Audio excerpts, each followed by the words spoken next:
तो कंटिन्यू करते हैं जी हम इस सफ़र को आगे की जानब। ये वो जगह है जहाँ पे मैं ड्यू टू हाइट फोबिया ये व्लॉग बनाना क्विट कर दिया। But I am thankful to my nephew Usama Farkali जिन्होंने इसको कंटिन्यू किया। ये वो जगह है जिसको देख के मुझे चक्कर आ गए और मेरी हाइट फोबिया ने मुझे आगे जाने से इनकार करवा दिया। तो सिंस इसके दोनों तरफ बड़ी स्टीप स्लोप था तो मैं आगे नहीं कंटिन्यू कर सका। बहरहाल आगे की व्लॉग उसामा फारकलीत ने कंटिन्यू की। इनको मैंने कहा था कि आधा मील है, तकरीबन आधा घंटा लगेगा। तो इन्होंने फिर ये ड्यूटी ले ली जी कि ये खुद जाएंगे और जाके इस व्लॉग को कंप्लीट करेंगे। तो आगे की व्लॉग फिर इन्होंने बनाई, जो उसमें चीज़ें हैं जैसे उन्होंने ट्रैवल किया, ये अब आप उन्हीं की ज़ुबानी सुनेंगे। He was quite brave boy जिन्होंने इसको कंटिन्यू की। अब इस पॉइंट पे शैतान के बाकी सारे मुरीद पीछे रह गए हैं। इससे आगे अब कोई और नहीं है, पर खुरोम ने कहा था सिर्फ हाफ माइल है डार्क एंजल, पर वो हाफ माइल इस पॉइंट से है। इस पॉइंट के पीछे सारी चट्टानों वाले रास्ते हैं और डार्क एंजल अभी करीब ही है। वो आगे जो बड़ा सा एंजल सा नज़र आ रहा है आपको, मुझे लगता है वो डार्क एंजल है। उसके सामने जाके पता लगेगा। और ये सारे उसके पहाड़ हैं। अब आगे जाके वीडियो बनेगी। इधर ना कोई बंदा ना बंदे की ज़ात है, सब वीरान सुनसाना। और वो सामने मुझे नज़र आ रहे हैं। अब मुझे ये समझ नहीं आ रही कि ये डार्क एंजल है लेफ़्ट पे या राइट पे। जो नीचे वाइट रॉक्स में बैठा हुआ है वो डार्क एंजल है। आगे जाके पता लगेगा। अब हम पहुंच आए हैं, ये पीछे वाला ही था। ये दूर से डार्क एंजल है, करीब से ये भी क्रैक से भरा हुआ एक पत्थर है जो अपनी वादी और अपने चेलों को इधर ऊपर से देख रहा है, जो पीछे से सही नज़र आता है। इधर से बस ये सादा सही नज़र आता है, कोई ख़ास बात नहीं है। इसका दोबारा एक व्यू देख लें। इस पार्क में मैं इस जगह कभी तक नहीं आया हुआ था पहले, क्योंकि जब भी मैं किसी के साथ आता था वो इससे पहले ही बस कर जाते थे शैतानी बाग से जो इम्तिहान लेता है। पर आज मैंने भी इसका नज़ारा कर लिया और ये है जी आपका डार्क एंजल। लगता है मुझे भी हल्की हल्की धूप लग गई है, क्योंकि मुझे अब रास्ते मिक्स होने शुरू हो गए थे। तो सबसे पहले मैंने रुक के पानी पिया। पानी पीने के बाद पहला लैंडमार्क मुझे ये याद आया और दूसरा लैंडमार्क मुझे ये याद आया। वो वाली जो है लैंडमार्क वो है डबल ओ आर्च, और उधर से मुझे लोगों की आवाज़ें भी आ रही हैं। पानी पीने से पहले अगर आवाज़ें आ रही होती तो फिर वो शायद मुझे धूप लगी होती, पर अभी पानी पी के भी मुझे उधर से आवाज़ें आ रही हैं। तो मुझे याद है कि पहले मैंने इस पहाड़ी पे जाना है, फिर इसके नीचे से जाके मैंने इस पहाड़ी पे जाना है, फिर इसके ऊपर चढ़ के उस पहाड़ी से अगले रास्ता है। तो मैं आया सारा भाग के था, अब वापस जो है मैं थोड़ी बहुत भाग रहा हूँ और थोड़ा बहुत चल रहा हूँ। इधर अच्छी बात यह है कि जो मैंने रास्ता ढूंढा था उस पर मुझे ये मिला है। इसका यूजुअली मतलब होता है कि लोग इधर थे, तो उससे ये मुझे कंफर्मेशन हो गई कि ये सही रास्ता है और मैंने इधर ही जाना है। ये दोबारा आ गई है डबल ओ आर्च, और इधर लोग भी हैं और उधर ऊपर भी लोग हैं, और ये साइन भी है। पहले जब मुझसे रास्ता घूमने शुरू हुआ था तो उस टाइम मुझे अंदाज़ा हो गया था कि मैं डिहाइड्रेट हो रहा हूँ। जब आप डिहाइड्रेट होने स्टार्ट हो जाते हैं तो आपके सारे सेंसेस और बॉडीली फंक्शन स्लोली ख़राब होना शुरू हो जाते हैं और एंड में आप बेहोश हो जाते हैं। पर आपको कोई डायरेक्ट सिम्टम उस तरह पता नहीं लगता। आपका आहिस्ता आहिस्ता मूड खिंचने शुरू हो जाता है, उलझन होने शुरू हो जाती है और उस टाइम आपको अपने ऊपर रियलिटी चेक करना होता है। और रियलिटी चेक यही होता है कि जो आपके स्ट्रॉन्ग सूट्स हैं वो कैसे परफॉर्म कर रहे हैं। क्या आपको रैंडमली नज़ा ज़ुकाम लगने शुरू हो गया है? क्या आपको हल्के हल्के चक्कर आने शुरू हो गए हैं?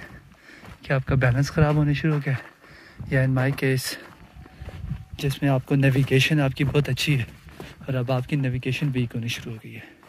तो उन सब का यही मतलब होता है कि अब आपका ब्रेन जो है वो वाटर डिप्राइव हो रहा है और अब आपको थोड़े से पानी की ज़रूरत है।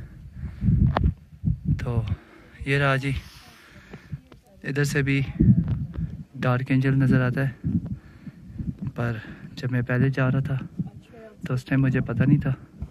मैं समझ रहा था कि इससे ज़्यादा मैजेस्टिक होगा।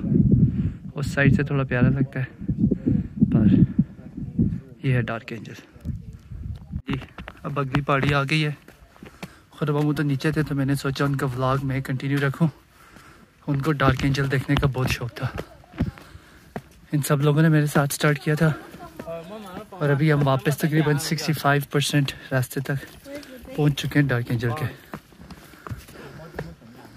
मैं वापस आ चुका हूँ, ये लोग अभी आ रहे हैं और इन आंटी की हिम्मत है कि ये भी इधर तक पहुँचाइए। और वो रहा डबल ओ आर्च का व्यू, ये देख लें, और वो रहा डार्क एंजल, वो भी देख लें। और दूसरी तरफ बस पत्थर ही पत्थर है। अगली जो हमने पहाड़ी चढ़नी है वो ये पहाड़ी है, ये रास्ता है। आपको कुछ लोग नज़र भी आ रहे होंगे। ये भी बड़े मज़े की पहाड़ी है क्योंकि इसके दोनों तरफ काफ़ी अच्छी गहराई है, तो चलने में बड़ा मज़ा आता है। अकेले ऐसी जगह पे आने का बैक साइड ये होती है कि आप लोगों के साथ एंजॉय नहीं कर सकते, हंसी मजाक हल्ला गुल्ला नहीं कर सकते। पर फ़ायदा ये होता है कि आप अपनी स्पीड पे आराम से देख सकते हैं और अपने तरीके से बग़ैर किसी इंटरप्शन के एंजॉय कर सकते हैं। अगर आप कि मेरी तरह की तबीयत है जो मिनिमम टाइम में मैक्सिमम चीज़ें देखना चाहते हैं, तो फिर आप आराम से दौड़ लगा सकते हैं और बग़ैर किसी टेंशन के कि आपने बाकी लोगों के साथ भी चलना है या उनको भी साथ लेके आगे बढ़ना है। खैर टेंशन तो नहीं होती, पर मैं यूजुअली जब अपने अकेले ट्रिप्स प्लान करता हूँ तो मैं फौजी जहन से एक दिन में 15-15, 20-20 मील के इस तरह के ट्रैक्स को आराम से प्लान कर लेता हूँ, क्योंकि मुझे पता है कि मैं आराम से इन सारे ट्रैक्स पे इतना रास्ता एक दिन में चल सकता हूँ और अगले दिन दोबारा उठ के नई जगहों पे जा सकता हूँ। पर हर किसी का लाइफस्टाइल सेम नहीं होता, तो जब फैमिली के साथ ट्रिप्स प्लान होती हैं तो तब आप इस तरह स्पीड पे रखते हैं कि सारे एंजॉय भी कर सकें, किसी को बुरा भी न लगे और मेन चीज़ें भी देख लें। अब इधर से ये वाला पत्थर आ गया जिसके ऊपर हमने जाना है, पर इसके ऊपर जाने से पहले थोड़ा सा नीचे देख लेते हैं, बल्कि ऊपर जाके ही नीचे देखेंगे तब आपको सही मज़ा आएगा। पहाड़ी के ऊपर पहुंच जाए हैं, हमसे मुराद में ये नीचे इसका व्यू है, ये इसका सामने व्यू है और ये सारा पार्क ही पार्क है। और मैंने बस अब इस पहाड़ी पे सीधा सीधा आगे जाना है, जो कोई इतना मुश्किल काम नहीं है, बस बैलेंस बनाना अपना अपना और सबसे इम्पोर्टेंट चीज़ हाइड्रेट रहें, क्योंकि अगर डिहाइड्रेट हो तो जो एथलेटिक लोग होते हैं उनका भी बैलेंस ख़राब हो जाता है। मैंने अभी पीछे हाइड्रेशन कर ली थी, अब तो अभी मेरा temperature, body temperature, core temperature भी डाउन हो गया है और बाकी सब कुछ भी ठीक है। इसमें ये इस तरह के बीच में थोड़े थोड़े जंप्स हैं, थोड़े बहुत क्रैक्स वगैरह हैं और नीचे ये गिराई है। फिर बात वही आ जाती है कि मुझे इन चीज़ों का मज़ा आता है, पर ये पहला जंप जिसको अगर हाइट फोबिया हो या थोड़ा कमज़ोर दिल हो तो उसके लिए शायद ये मज़े की जगह ना हो, क्योंकि ये सारा पत्थरों में बीच में क्रैक है और ये सीधा नीचे जाते हैं। अब दूसरी जंप आगे बस इसी तरह, इस चट्टान के बाद आगे रास्ता बिल्कुल सिंपल और सीधा हो जाता है और फिर सिर्फ एक ही नीचे की तरफ थोड़ा सा मुश्किल स्लोप है, पर वो भी कोई इतना मुश्किल स्लोप नहीं है, बस थोड़ा ज़्यादा स्टीप है।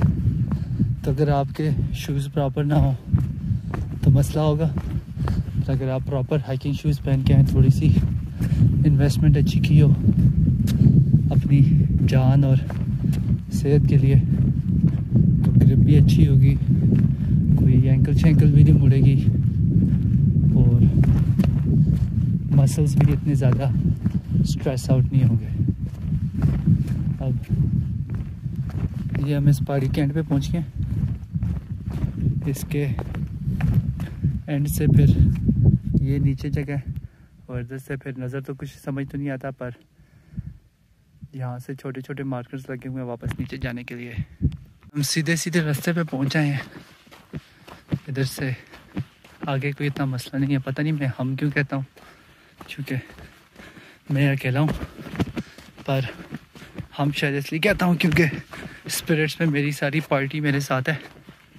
पर दूसरी इन चीज़ों की, मुश्किल ट्रेल्स की और इन मुश्किल साइट सीइंग जगहों की अच्छी बात ये लगती है कि तो कोई टूरिस्ट नहीं होते। ज़्यादातर जो टूरिस्ट होते हैं वो आसान जगहों पे चले जाते हैं, जैसे डेलीकेट आर्च हो गई या कोई और तरह की जगह होगी, तो उधर फिर लाइन लगी होती है तस्वीरों की और वो नेचुरल एनवायरनमेंट ख़त्म हो जाता है। इधर बहुत कम लोग होते हैं मेरे जैसे, कोई 4-5 इधर उधर कभी मिल जाते हैं, हर 10-15 मिनट बाद कोई 1-2 लोग मिल जाते हैं। पर जब आप जगह पे पहुंच जाते हैं ना, उधर आपको कोई डिस्टर्ब करने के लिए होता है, आप आराम से तस्वीर खींच सकते हैं, बैठ सकते हैं, एंजॉय कर सकते हैं, कोई शोर शराबा नहीं होता। इधर से वापसी का व्यू है और यहाँ से ही हमने स्टार्ट किया था। फिर स्टार्ट तो काफ़ी नीचे से किया था, पर यहाँ से आज मुश्किल ट्रेल शुरू हुआ था और पिछले वाले लास्ट रॉक्स पे मुझे ये चल के अंदाज़ा हुआ कि ये जो मेरे प्यारे बचपन के शूज़ हैं, इनका ये आखिरी ट्रिप है। इनको मैं या तो डोनेट कर दूँगा या फिर मैं इनको वैसे ही अलमारी में निशानी की तरह रख दूँगा, क्योंकि इनके साथ मैंने बड़े मज़े की ट्रिप्स की हैं। पर इसके बाद अब ये इस तरह के ट्रेल्स पे ज़्यादा नहीं चल सकते, क्योंकि इनकी ग्रिप अब उस तरह की ग्रिप नहीं रही जो आप ज़्यादा केयर फ्री होके जा सकें। तो ये नीचे रास्ता है, वो देख लें। जब मैं इधर से ऊपर आ रहा था तो इधर से एक इंडियन फैमिली नीचे आ रही थी और उनकी जो बड़ी थी वो ओम नमः शिवाम करती करती आ रही थी ज़मीन से लेटी हुई, क्योंकि उनको बहुत डर लग रहा था। तो उनको और उनके हस्बैंड को बड़ा अच्छा लगा जब उनको मैंने कहा कि आपके बैग मुझे दे दें, मैं आपके बैग नीचे ले जाता हूँ। तो उनके बड़े भारी बैग थे, पता नहीं क्या डाल के लाए हुए थे, पर वो मैंने लिए। तो अब ये हम नीचे आ गए।